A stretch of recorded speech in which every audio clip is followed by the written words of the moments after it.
There was once a time, not that long ago, when the size of the national debt dominated political conversation. In 1992, when Ross Perot ran for president on that issue alone, the debt was about $4 trillion. It has now surpassed $35 trillion. It hit that number for the first time on Monday and equates to over $104,000 per person. Financial hole is mounting quicker than most economists had predicted. That's because the money spent on federal programs recently has gone over their initial projections.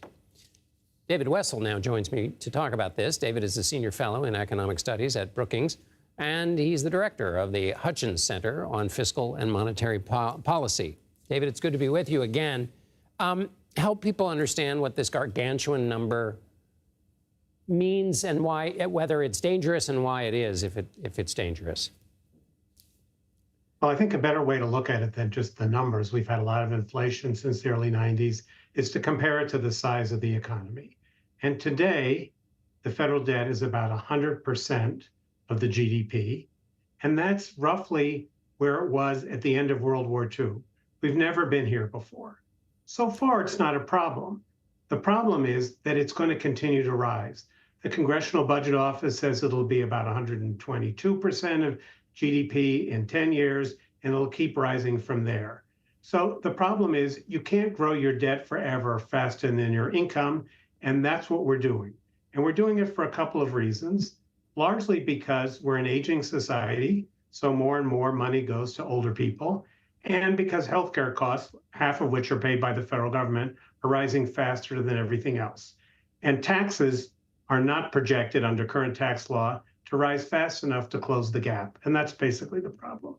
And when you say the money is going to older people, that's essentially in outlays to Social Security and Medicare? Correct.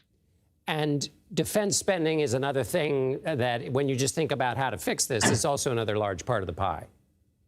Right. But when you look at these look, I'm not really worried today about the economic damage that the debt is doing. We have a very strong economy. There's no sign that businesses are having trouble lending money. Interest rates are not that high, and they're on the way down. So those are signs, and every other country wants to buy U.S. Treasury bonds. The Treasury's not having any trouble borrowing the money. The problem is not today. The problem is tomorrow, and it's going to keep rising.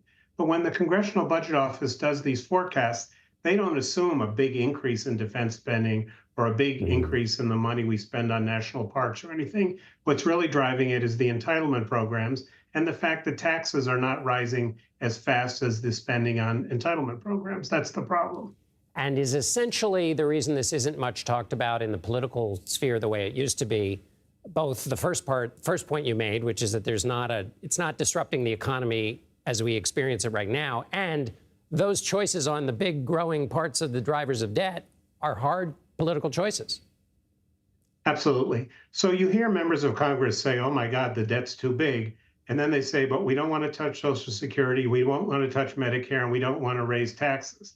Well, when you take all those things off the table, you don't have much to talk about. And that's the political dilemma.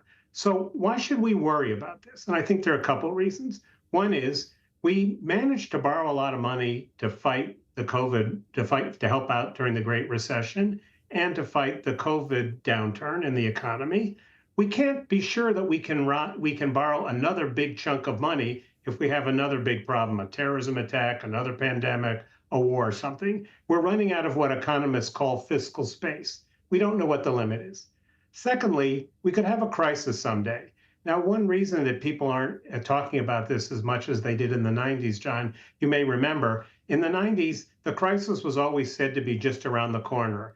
Bob Rubin, the Treasury Secretary for Bill Clinton, said that. The Simpson-Bowles Commission says just any day now we're going to have a crisis. People won't buy our bonds. Well, the crisis never arrived. And so that sort of defanged the notion that if we don't do something, it's going to be catastrophic. The bigger problem, it seems to me, is eventually two things will happen.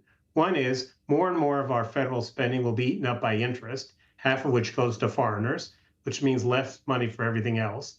And eventually it will crowd out private borrowing. That will slow economic growth, productivity growth, and that'll mean lower living standards in the future.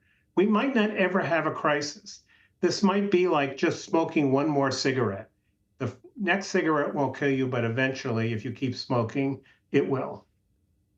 David Wessel with the Brookings Institution. That was great, David. Thank you so much. You're welcome.